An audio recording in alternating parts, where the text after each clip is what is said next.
Chris and Michael Spillane and many of my students, including young Tom Carlin, who I met some years ago, and they've got this rule of thumb of about a 10% marketing budget. If you're wanting, like Tom Carlin said, he wants to do 2 million. In the year I started work with him, he was doing just over 1 million. He said his goal was 2 million.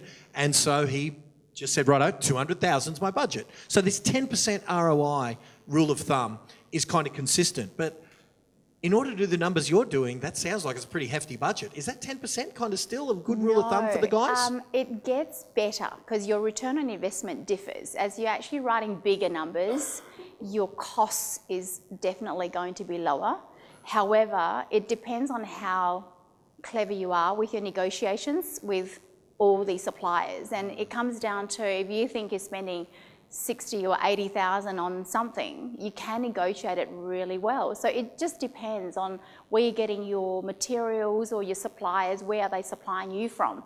And it's not 10%. It does work out to be about 5, I'd say.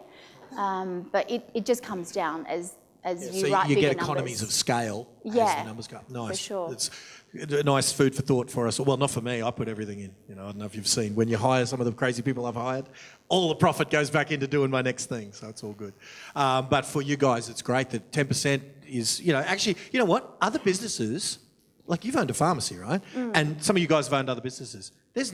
All the other businesses in the world are looking at us saying, 10%, 10x ROI? You guys are freaking, they're jealous of our 10%. I do actually invest back in a lot of training.